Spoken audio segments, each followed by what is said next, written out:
Ladies and gentlemen, Jasper Carrott.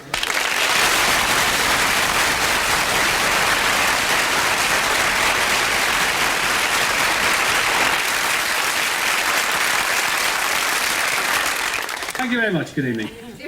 And, late arrivals. Good evening. Hello. Hello. You the newly married couple? Sorry. Nice to see you up and about again.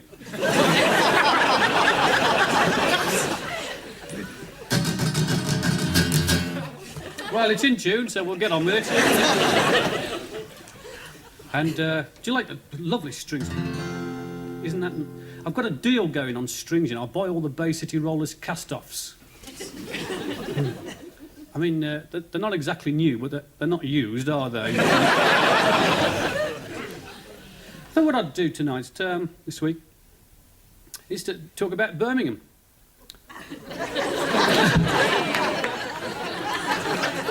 Anybody from Birmingham? Because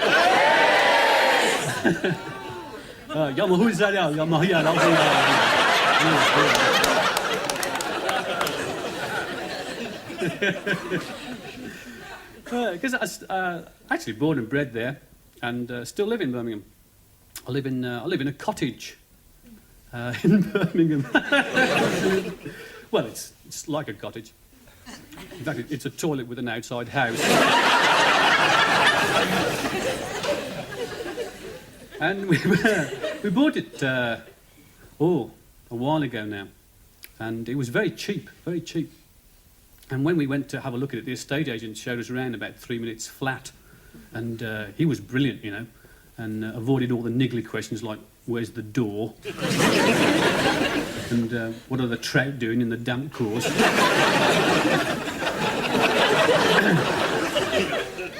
And we bought it. We bought it ridiculously cheap. And when we found out why, we are in fact the last house in the flight path to Birmingham Airport. Then I've come, tyre marks on the roof. Anyway.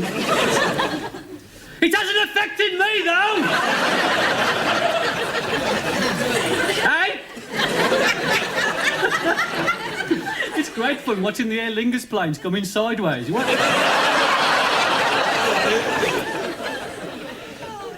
You can see them signalling out the windows, you know, oh, there.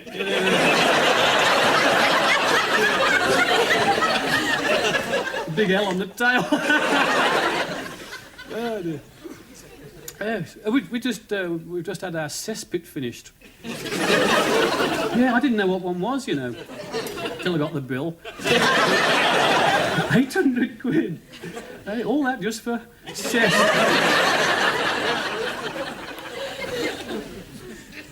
I often enjoy asking people, like, you know, what do they associate with Birmingham? And usually it's holidays. The bull ring. Most people have heard of the bull ring. But it's perhaps its best known landmark now is Spaghetti Junction. And you've obviously never been on Spaghetti Junction, or you wouldn't be here now. And isn't it strange how names catch on? Because, I mean, it's not officially called Spaghetti Junction. I mean, its official title is, in fact, the Midlands Motorway Link System. It's the locals call it Spaghetti Junction, you know, basically because they made a right bolognese of the whole of it. Right. But you've got three major motorways coming together. You've got the M1, the M5 and the M6, you know, and like there's 6A roads come into it as well, and 4B roads and a couple of cul-de-sacs. Like, it's cut the time of getting through Birmingham by about a week. And it was opened by the Queen Mother. Quite a day for Birmingham. We don't get royalty very often. I think the last one we had was Nehru. And the city council thought, like, you know, royalty, splash out of it. So they bought about 150 Union Jacks for the kids, right? And just moved them up the road every sort of half an hour. Took the Queen Mother on a detour. Are the kids ready? Yeah, send her past. And we had a carpet from the airport into Birmingham, which is like 7 mile, and it's 3 foot wide. Car missed it completely. And they bought about £10,000 worth of army surplus bunting. And Have you ever seen army bunting? It's camouflage colour. You couldn't see it. No. They're still looking for it. No. And they forgot the ribbon that the Queen Mother had got to cut, and they strung this great big length of electricity cable across the motor. Right. Gave the Queen Mother a great big pair of calipers, and she's there trying to... And all the traffic's rushing by because it opened the day before. Is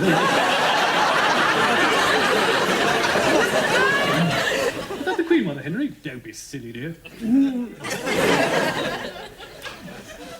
You can always tell... This is tip. If ever you use Spaghetti Junction, right, you can always tell people who aren't from Birmingham.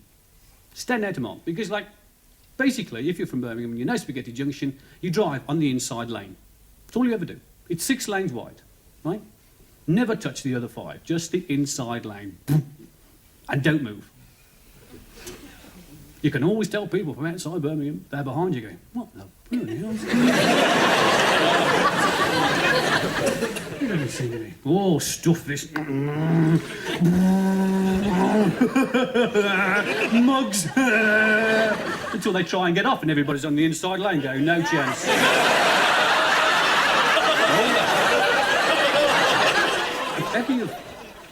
If ever you see a driver do something wrong, what's the first thing you do? You look for him, right? Or her, and it's either like, it's a bloody woman, look. Look. Knew it'd be a bloody woman, look. It's an old man, I knew it'd be an old man. It's an old woman, look, it's an old woman. It's an old kid, look, I told you. It's a darkie, I knew it'd be a darkie. It's a Jehovah's Witness, that's me. If you're a white Anglo-Saxon male Protestant, look, you prat.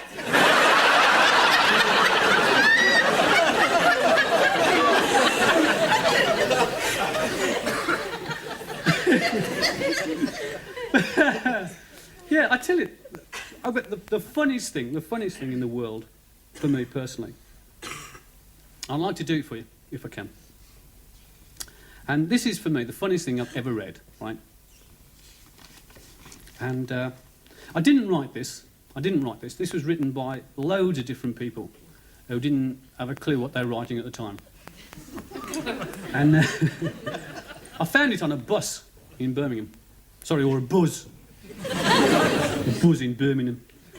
And I'd been to a picture house, strangely enough, with a friend of mine. And there's a picture house in Birmingham called the Cinephone. Oh, you've been, huh? Well, yeah. It's like, they show all these double, treble X film things, you know. Yeah, you've seen them, like, you know, things like Sex and Lust in Sweden and Kiss My Whip.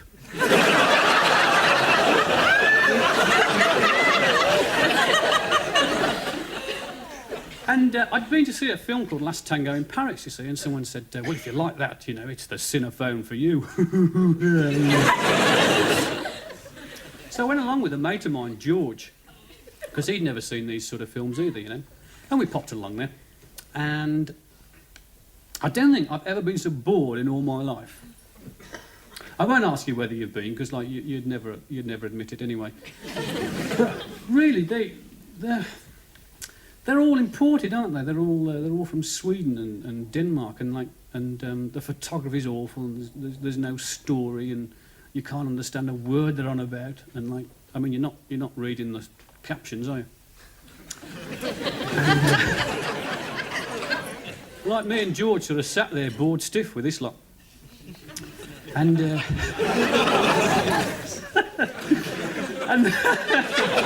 I can wait. And after a while, we decided to leave. And it was about 10 to 4 in the afternoon, something like that. And we'd been in about 3 days, I suppose. Give or take a bit, you know. And we had to catch a bus, because I'd got a motor, I've got this Anglia. And it was in the garage being rebuilt. Having the cellophane put back in the windows, you know. And we had to catch a bus. And we caught a number 1. Right? Now, a number 1 bus in Birmingham is the school bus. If you're a Brummie, it's quite famous. And school out time in Birmingham is 4 o'clock. And the bus has to go through a place called Moseley Village. Right, you may have heard of that. It's like the Chelsea set of Birmingham. In fact, they say if all the Moseley dolly chicks were laid end to end, no one would be in the slightest bit surprised.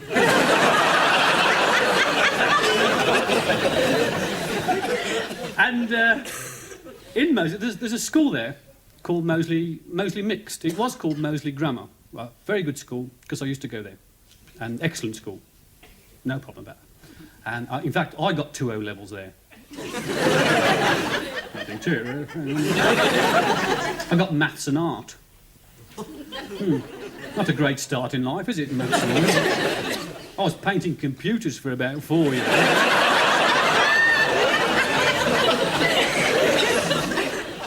And this Moseley Mix, it's now called Moseley Mix, it's still all boys, strangely enough. I've never figured that one out yet. Education is very progressive. And they have this school has this terrible reputation for violence. You know, they kidnap other school prefects and put them into meat pies and things like that. And 4 o'clock is school out time, right? And we're on this bus and we get into Moseley Village at 4:30, right? And apparently the first 3 buses have got through.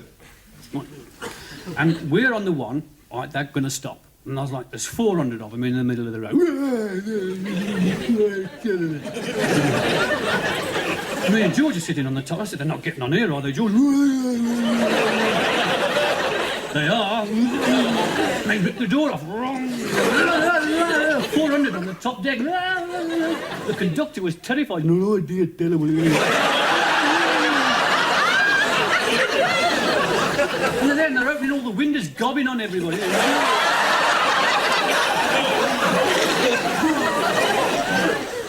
And me and George are in between the front seats, see, on the floor. Oh, they're maniacs, you know, coming at you with rulers. Want a joint, man? Don't eat meat. And I'm reading a copy of the Times, you see, with a Beano in. Old habits die hard. Well, I've done the Times crossword, you see. I mean, that's all I ever buy, the Times crossword. And, like, it's so easy, isn't it, these days? It's 6 1/4 minutes to do the Times crossword. Very easy. I still do it on the bus to impress people, you know, Times crossword. Must be a professor. I always leave it on the seat for them when I get off, you know. And they pick it up and they start reading words like "Wugga-humph-de-woof."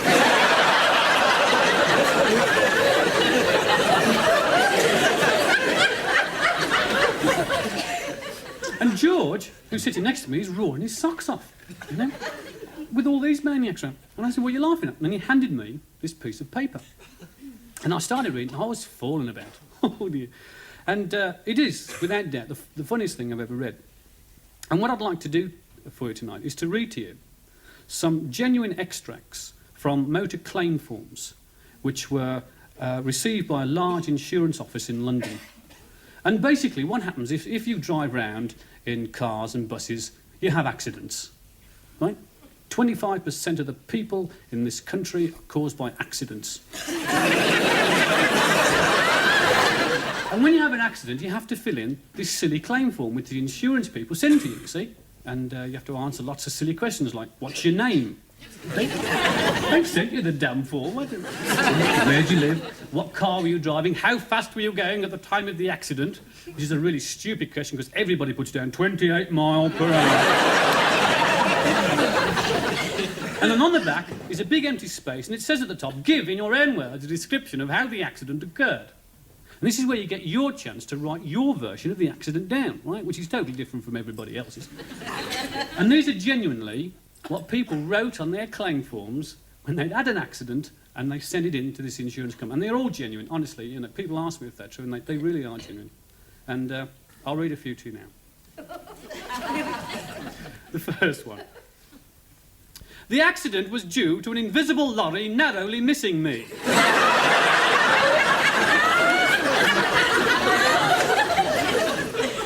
I ran into a stationary tree coming in the other direction.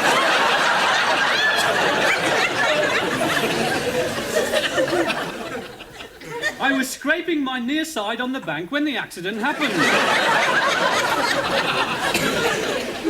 The other man altered his mind and I had to run over him. I bumped into a lamppost which was obscured by human beings.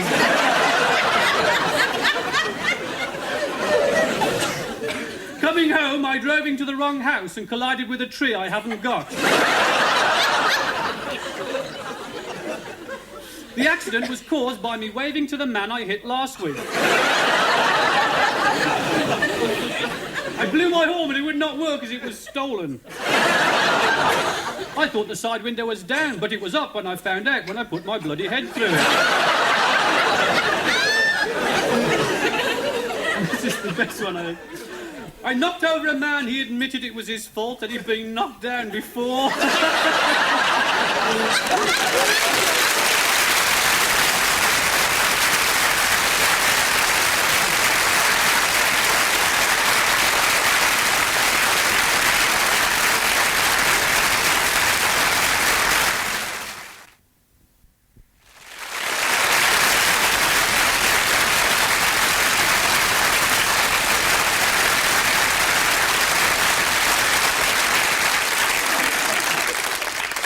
I once used to be in pantomime for a local playgroup near to our home. And it was a production of Jesus Christ Superstar. And it wasn't meant to be a pantomime, but... And one of the guys knew this sort of producer-director from the Shakespeare Theatre. And he got him along to do this Jesus Christ Superstar for Christmas. And he was one of these method producers. He used to wear grey sweaters with little ducks on. I got out the way myself. But he was into this thing that, if you really believed the part, if you really got into it to the point where you believed you were that person, then the whole play would take on a new concept. And he cast me as Jesus Christ. Basically because we had the same initials.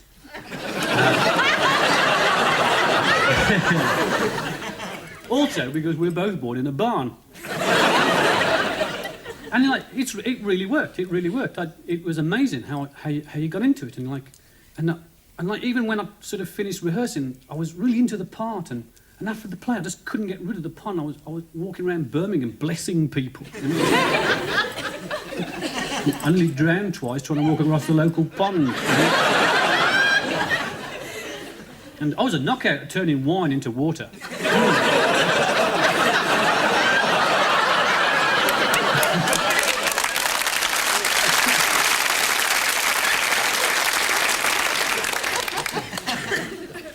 And I finally blew it all.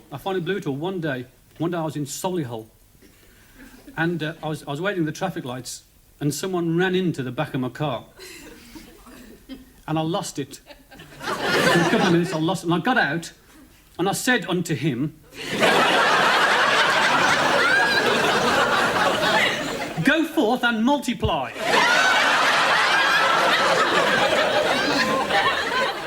I mean, not so many words, really.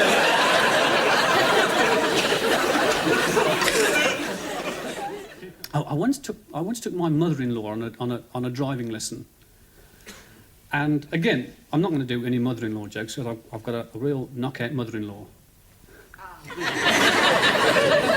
It's a test pilot in a broom factory. Sorry. No, and she's been driving since before the war, and she has still to pass a test. I think she holds the record in Warwickshire or something like that. And people have said to me, about her driving, and I've sort of poo-pooed it. And I said, well, I'll take you for a drive any time. And I did. And it's strange, isn't it? Some women and some blokes as well, some people, have this ability to not to understand what mechanics are and its derivatives. And I am fairly like that. But my mother-in-law is very non-mechanical, even down to the sort of like the highway code. And she knows the highway code backwards. There's nothing you can ask her about the highway code. She doesn't know, even to the colours that it's printed in and where it was printed, the whole bit, you know. They ain't going to catch her. But, like, she can't really apply it to the driving. It's like, I got into the car, you know, we sat there, and she turned the engine on and she looked into the rear-view mirror, because that's what it says in the book, isn't it? Look into the rear-view mirror, and she pulled out. Right? It doesn't matter what's coming from behind. She looked into the rear-view mirror, it's safe to pull out. It's a 10-ton truck up my backside. So, like, we're driving along, we've been about 10 minutes, and we're missing all the parked cars because we're driving on the pavement. And we're sort of pottering along, and we're watching all the pedestrians rush by. You know. Hi there, mother-in-law. And sort of like, she changes gear occasionally. She doesn't know what the gear stick does. It puts oil into the brake system. It's time to change gear. Sometimes she does it with the clutch as well.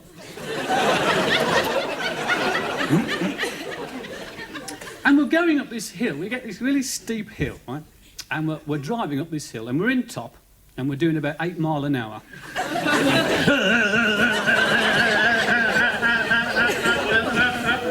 I thought the car will never make it. The people are driving by going, what the hell? Mother-in-law. I thought the car will fall to bits. And we got to the top of this hill with about 2 inches to spare. I thought, thank God for that. And she slapped it into second and went... I'm running down this hill like 18 G-force on me face. Passing everything that passed us, coming up. I couldn't get my breath. And you know, she's been driving for something like 35 years and she's never had an accident, do you know that? She's seen thousands. Anyway, that brings us to the end of the show. Doesn't it go quick? Yeah. And I'd just like to say thanks very much for coming along. And if you're driving home, I'm going back up the Edgware Road, so be careful of the bike. Those onions are really heavy, I tell you. Anyway, thank you very much indeed. Good night.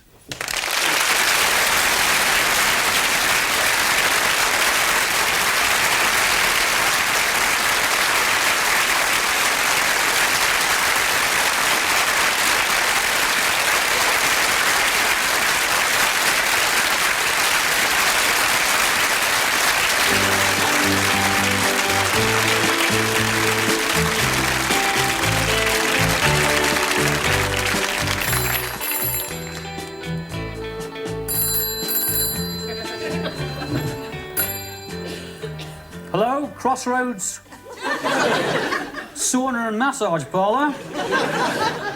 Miss Smith speaking. Hang on. Meg! Meg, it's an obscene telephone call. Will you accept the charge? She'll be right over, my lord.